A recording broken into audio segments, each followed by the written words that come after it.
She stops to ask Arase if he liked them things, man. Them tatas, them jigglypuffs. Having him choke on the bun she just gave him. With him responding that he doesn't think there's anyone who doesn't. Causing her to turn in shame as she figures he was just a simpleton, a mere high schooler. And while unraveling her clothes, she shouts that he should bring it on, that he could touch them. The young teacher with a stern gaze addresses her student's failure to submit last week's assignment, as he's now the only one who hasn't submitted. Meanwhile, our protagonist Arase looks way too tired to even care.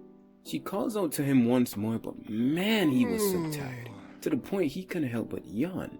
Offended that he felt no sense of tension, she felt disappointed in his performance lately. He explained, however, that he had been working overtime at his part-time job, which kept him busy, and he'll probably have to work late again tonight.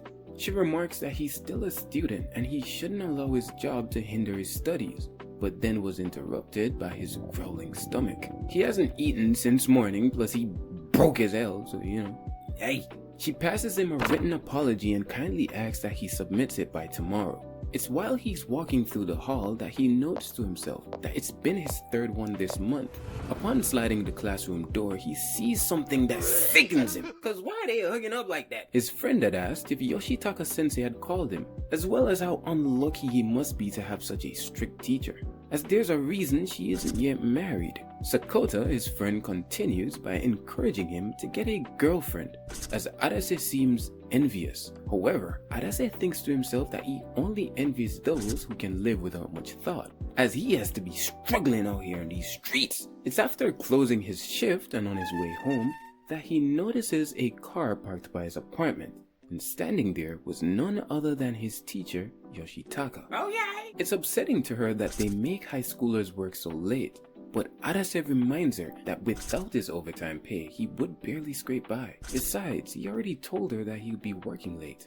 Averting her gaze, Yoshitaka quietly admitted that she wanted to see him no matter what, which moved him to embrace her. Though she tried to stop him, he held her closer, this is getting juicy, whispering that he had wanted to see her too. After gently releasing her, he leaned in for a kiss, but she swiftly declined, refusing to engage in such an act with a minor. Arase then questions if she truly intends on waiting until he's 20 to date him, with her reinforcing that she does, but she admits that she's also holding back. She then mentions that the food she had brought had gotten cold, but what do you know, Arase actually prefers it that way, as the coldness reflects how long she's been waiting for him. He went on to mention how others say she'll never get married, but in his opinion, she'd make a fantastic bride. Overcome with embarrassment, she quickly jumped into her car and sped off, leaving Arase to sigh as he thought about how flustered she was, and the 3 long years he'd now have to wait. Yet, the very next day, he still hadn't finished his written assignment. Leaning over, he teases that she should be a little grateful since he gave her an excuse to call him. The chapter ends with her demanding 5 written apologies by the end of the day. Surprised by what he just heard, Arase asked if they already broke up, revealing a defeated Sakota as he plants his face into his desk. He mentions how he always paid for dates and got his girl presents, but he was merely just a plaything to her. Unashamedly being an L-mans in the moment, the only thing Arase could think about was that Sakota was bothering him. But Sakota shot back that his head's always filled with bad intentions. Meanwhile, Yoshitaka-sensei strolled through the school's hallway, mind preoccupied about Arase forgetting to submit his homework again. She suddenly stops when Sakota's voice rang out from a nearby classroom, encouraging her mans to go to a mixer. With a flicker of curiosity, she leaned in, pressing herself against the wall just beside the door, eavesdropping, cause a little intel never hurt nobody. Sakota continues by asking if he didn't want a girlfriend, but Arase didn't seem all that interested, while Yoshitaka-sensei couldn't help but think how Sakota's saying such unnecessary things again. Like she wanna go in there so bad to let him know Arase's my man's type of energy, but she can't. Arase apologizes and urges Sakota to ask someone else. Plus, our boy's low on funds, Sakura, being a W-mans, waved off his excuses like it was nothing. Like, bro, if you broke, just say that, man. I got you. And I've never seen somebody swing their head around so fast. Like that boy Arase was ready. But not allowing the conversation to go any further, Yoshitaka stepped in to get her mans, mentioning his unfinished homework from yesterday. She sets her focus on Sakura next by asking what the hell he was doing there and bullied this man to leave. But Sakura didn't give up and decided to give Arase the details tomorrow. It's while they were alone that Arase got right to it and asked if she was listening in this whole time. But being a horrible liar, she was like, "Who, me? What could you possibly be talking about?" Whatever you say. He further elaborated and mentioned that it's not like he has a girlfriend, so it wouldn't have been an issue if he went. And just like that, her whole world cracked. He continues that he'd be able to decline, but if only he had a girlfriend. Yoshitaka, as if she were naive, asked what he was trying to say.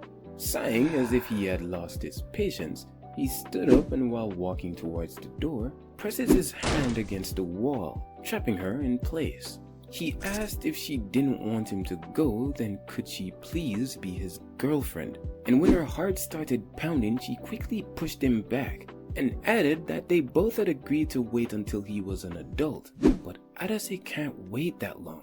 She stood her ground as a no means no, but he's back at it again with her kryptonite, asking if it were okay then for him to go to the mixer, including the possibility of him doing something with another girl, and how it would have nothing to do with Yoshitaka. The weight of his words hit her like a truck, and with her eyes beginning to glisten, she whips her head back in tears and mentions that if he wanted to go so badly, then he should go, as whatever he does in his free time is none of her concern. But his warm hand settled gently on her shoulder, and he reassures her that he was only joking, since the only thing he was interested in was the free food. But that just pissed her off even more, since he did have plans to go. But trapping her against the wall once more, his gaze locked onto hers and he urges her to settle it with a kiss. Her resolve wavered as she mentioned that it would only be this once. She gently places both hands on his face, and while leaning in, "Damn it!" Text message from Sako chimes in as he already made up with his girlfriend, and that Arase should probably forget about the mixer. And just look at him, bro's sick right now. He slumped back into his chair defeated, and Yoshitaka seizes the opportunity to tease him while encouraging him to finish his homework. But right as she was about to leave, Arase pleads with her to not forget about when he turns 20, with her chiming in that only if he remembers, and closes the door behind her. And the moment she was out of sight, she melted to the floor. She remarks that was close, how she almost went along with it, as 3 more years, even for her, is way too long. While walking through the rain, Arase suddenly stopped when he noticed Yoshitaka-sensei standing in the downpour. He greets her good morning, but with yet another stern look, she mentioned he was late. He followed up that it was only 8:30, yet it seems he was 15 seconds too late. She hands him yet another written apology and adds that just because it's the last day of the test week, that doesn't mean he should relax. He stared at her for a moment before hiding that smug look on his face, and complimented her on how cute she looked today. But she is not impressed, as flattery gets him nowhere. Yet he adds that he really meant it. How cold. She hasn't been visiting him recently either. But as if he were one of her little dogs, she waved him off as she's been busy lately. Later, during the midterm exams, Arase finds his attention drifting. His gaze flickered to Yoshitaka, who seated at the front of the class was gone, bro. She jolted awake trying to rub away all that sleep like we didn't just catch her in the act, but she had to lock in just to make it through the rest of the session.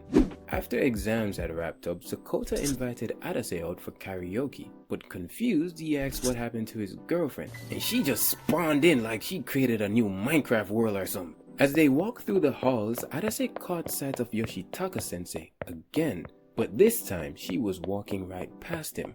Asking if it was okay And for some reason that stuck with him, because even at karaoke, she lingered in his thoughts and stayed with him long after he had gone home. But this longing to see her backfired because bro was about to be cooked. Like, what is this, bro? A 35? Damn, he just like me for real. She sighs as she advised him to take a break from his job, but now he's the only one with such a low grade in his class. And just like that, they were back at it, going over his supplementary test material. As he flipped through his notes, he couldn't help but think it's been a while since it was just the two of them. He asked a question, but there was only silence. He looked up and this lady had to adjust her whole posture before answering yes. Like she was out cold. But of course she tried to deny it, doubling down that she wasn't when he proceeded to stare. He calmly mentioned that it was okay for her to sleep, but she wasn't hearing none of that, as there is no way she'd sleep during a supplementary lesson. Besides, she's not sleepy at all. But looking up at her once more, she had to implement that locking in technique she had used earlier, just to remain conscious. But slightly annoyed, he stands to his feet, and while making his way over to her, he placed his hands on her shoulders, gently guiding her head into his lap. He whispers that she doesn't have to push herself so much when she's with him, adding that she's been busy, so she should take a short nap. But Yoshitaka wasn't about to go down that easy, objecting that it would have been a waste to sleep since she's finally got to be with him. And just look at him. He just had to take the opportunity to ask if it were alright to say something like that during a supplementary lesson. In an instant her face turned red, and she laid him out flat right then and there, following up that he should reflect on his actions, but bro's relentless, as he mentions not having work later that day and asked if he could wait until she was done. Yoshitaka, finally giving in, mentions that it can't be helped, as she'll try to get all her work done as quickly as possible, while adding that they should continue their conversation later, just for her to fall asleep in the process. Continuing from last chapter, we now follow the perspective of Yoshitaka-sensei, as she sits by her desk marking his stack of test papers. When her co-worker bids her goodnight and heads home, she stretches with a sigh, rolling that tension off her shoulder, before deciding to make herself a cup of coffee. But it's in that very moment that her mind betrays her, as Arase's words from earlier that morning echoes in her head, and without warning she whistles like a kettle boiling over. She quickly shakes the thought away, scolding herself as she's still at work. Yet as her gaze drifts to the clock, she can't help but think about our boy, wondering if he's still at work. It's then that she slumps over her desk as she ponders how she hasn't brought him food in a while. Like bro must be out here starving. The thought grips her tighter than you'd expect too, and before she knows it, she's grabbing her bags and rushing out the door into her car. Her mind's only set on one thing: to make her man some food. Tying her apron, she moves swiftly around the kitchen. You would have thought she was Chef Ramsay himself. She sets the pots to boil, then returned to her paperwork, figuring that she'd finish marking while she waits. But unfortunately, a burnt smell fills the air. She jolts upright and races to the stove, but it was too late. Man, at this point, just forget what I said about Chef Ramsay. With a defeated sigh, she slumps to her knees, ultimately deciding to return to her desk. She tried to lock in, but even I could have told you it wouldn't have worked, because before she knew it, she was out cold. A few hours later, and she jolts once more from her seat and reaches for her phone, noticing a missed call from Arase. She hesitates, staring at the screen before turning it off. She picks up her pen and tries to carry on, but then a single tear fell. Her vision blurs as she sobs, thinking to herself how much of an idiot she was, and apologizes to Arase. It didn't take long, however, for her to steal her resolve, flipping to Arase's test paper, only for her frustration to spike again, since Brody only got a 35, and she promises that she'll give him some harsh remarks when she sees him. But returning home after a long days of work, Yoshitaka craves nothing more than a good night's sleep. She soaks in the bath and rolls into bed, but just as she's about to drift off, her head plays another cruel game of showing her what she's missing out on. Her eyes snapped open as the realization slams into her, and at this rate, there's no way she'll be getting any sleep tonight. Some time had passed and winter had settled in. Arase, being hard at work, earns a rare compliment on his dedication from Hayata, his co-worker who's lounged on the floor. Arase mentions that maybe he should be doing his work as well, but in retrospect, Hayata's just not trying to deal with being flat down by all the ladies. Mr. Pimpin quickly changes the topic, however, since when were high schoolers even allowed to work this late? Arase mentions that technically he's not allowed, but by begging the owner, he gave him a shot, plus overtime pays more. Getting right to business, Hayata asks if he got himself a girlfriend since women normally drain a lot of money, but correcting him, he explains that it's for his living expenses since he lives alone. But Mr. Pimpin sees the glorious idea laid out right in front of him. Like, come on man, you can have over as many women as you want. But Mr. Pimpin words ain't getting through to him, as Arase mentions how busy he is with school and work. But Hayata just wants him to live a little. Just then, from the corner of his eyes, Arase spots a familiar figure entering the convenience store, Yoshitaka-sensei.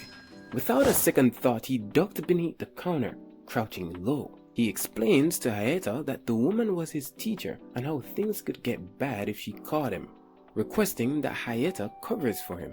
Clearly irritated, Yoshitaka wasted no time getting to the point by asking if a student of hers was there currently. But Mr. Pimpin did only what he was natural at. He straight up lied, stating that he had absolutely no clue what the hell she was talking about, but that the boy did actually leave early at 10 p.m. Yoshitaka's eyes widened, shocked that he already left since he wasn't at home, plus he wasn't picking up his phone. Mr. Pimpin, the opportunist, compliments her for passionately caring for her student. He trying to big game, inviting the young beauty out for tea. But Yoshitaka ain't trying to hear all that bull, man. She trying to figure out where her man at. And this is where she starts tweaking out. She tells him to call the police, since if he left at 10 p.m. but hasn't arrived home, then he might have gotten himself into something bad. Hayata, not being paid enough for this crap, tries to de-escalate the situation, but she crashes out even more, causing an even louder commotion within the store. Arase knew he had to act fast, and so he slipped away to the locker room. It's when he pulled out his phone that he noticed 15 missed calls and 2 unread messages. My gosh! He thinks to himself that if she found out he was at work, she would kill him. But a man's gotta do what a man's gotta do. Meanwhile, Yoshitaka swiftly turns around and decides to take matters into her own hands. But before she could, her phone rang, and she got straight to bawling this man's name out. He whispers and apologizes as he's just been staying over at Sakota's place.